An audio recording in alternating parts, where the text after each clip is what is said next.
I want to help you better yourself on the guitar so that you can better others with your guitar playing.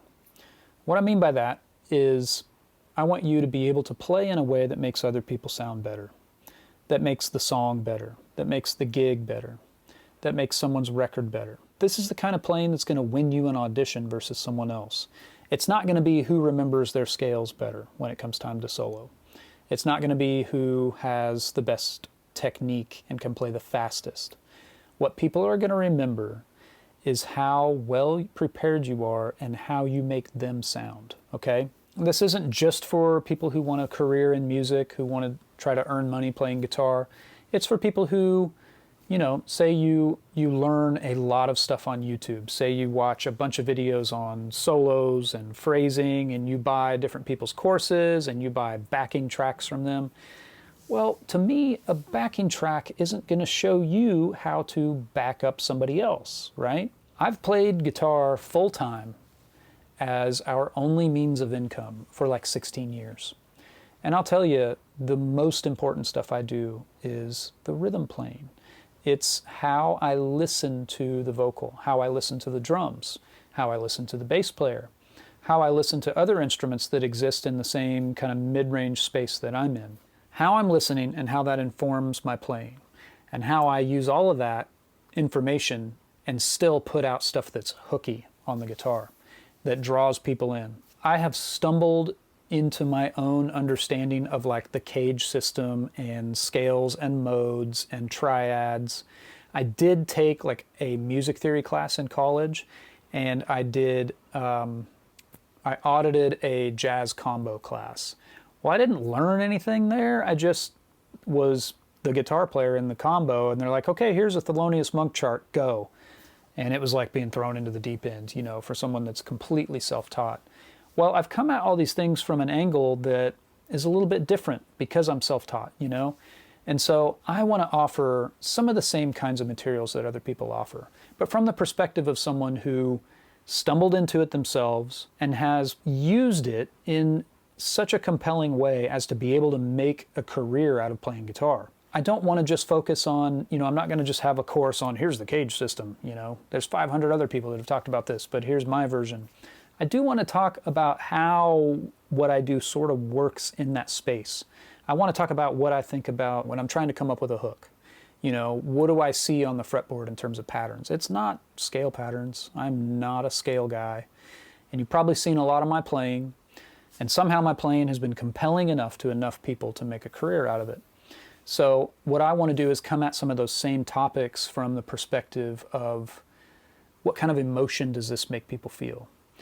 What kind of triads are built in the major scale, and how do they feel different? Everybody in the band's got to be on the same page emotionally to support the lyric, right?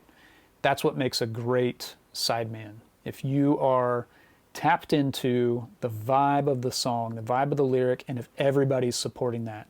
If you're over here playing something really funky and aggressive when the song is kind of somber and everyone else is being really emotional and just sort of reflective or nostalgic in their playing, you're adding an ingredient that doesn't work, right? So how do we use our ears to figure out what those ingredients are? And, you know, there's other Nashville players that have talked about this, how a song or a performance really is a dish and we're all ingredients, you know. And you could think of your guitar playing as like the salt, right? Well, you don't want to play all over everything or the dish is going to be too salty and people aren't going to like it. But also, if you're not there and there is no salt, then the other flavors don't really pop, you know. I've got a funny story about that. A few weeks ago, my family ordered sandwiches from Mitchell Deli. It's a deli here in Nashville that makes fantastic sandwiches.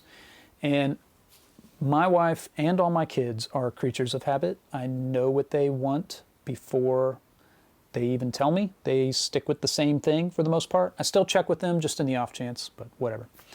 So I know that all my kids want no onion on their roast beef sandwiches. Well, I don't know if Mitchell messed that up or if I did. Let's say I did. I don't want to throw Mitchell under the bus. My middle son opens his sandwich, takes a bite out of it. He's kind of looking like, this is good.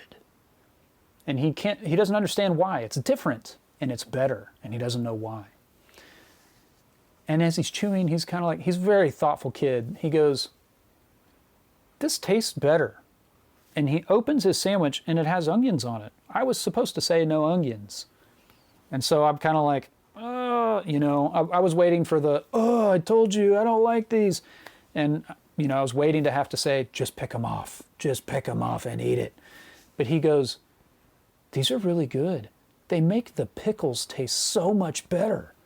And he started telling his brothers, like, "You got to try onions on this." They all get the same sandwich. They all get the roast beef, right? So to tie that back into what we're talking about here, you can be the onions. You know what I mean? That's kind of a weird t-shirt. "Be the onions," with a picture of the guitar. I could imagine that on the channel. But you can be the thing that enhances everybody else that you're playing with, right? We talk about music as being communication, you know. They say the majority of communication is nonverbal. Well, playing an instrument is nonverbal communication. What are you communicating with it, you know? You can play in a way that makes a vocalist sound better, that makes a drummer sound great, that makes the bass player sound great. You can be that ingredient that if it weren't there, the dish wouldn't be as good. And so that's what I want to talk about. That's the kind of material I want to offer. I am going to offer courses. I am going to talk about some of the fretboard stuff, like what do I see when I'm in the key of B flat? What do I see? How am I anchoring myself in a way that lets me get to the melodies that I really like and come up with the cool parts that I like, you know? There will be a bit of that, but it's not going to be, here's the cage system, C, A, G, E, and D, look at that, there you go. I just feel like so many people have attacked that thing on YouTube that, you know, how do I fit into that space? And for me, it's taking all of that and saying, this is how you make a career out of it. This is how you play in a way that wins the audition, that gets you the gig, that gets you on the record, you know, that kind of stuff. I don't think you can learn that from a backing track, you know. I want to help you be someone else's backing track because that's what they're going to remember. Like when it's your turn to solo, like go nuts, great. We'll talk about some of that too. But when it's someone else's turn, what are you listening for? Great solos are great because the rhythm section helps them to be great. You can break a great solo by not paying attention to the cues of the person soloing.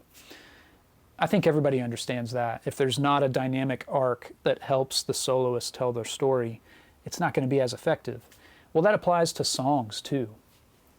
If your parts don't help the song move forward the way it needs to, if they don't frame the lyric and support it, then it's not as good as it could have been, you know? So it's all about, to me, playing music with other people is all about taking your turn when it's your turn, sure, you know, but also how do you support them? How do you make them sound better? So that's my whole angle. Be the onions. So thanks for subscribing. If you're new here and this is the first thing you're seeing, I have a ton of videos that have all sorts of little nuggets of things that I've picked up. I'm a self-taught player, but I'm also a super type A brain. You know, I have 2 math degrees. And so I'm always thinking like, why does that work? I like that. What makes that work? And I'm constantly peeling things apart that I've done that's compelling to me. And in doing so, I've figured out how to play in a way that's really compelling to other people. So I want to have courses.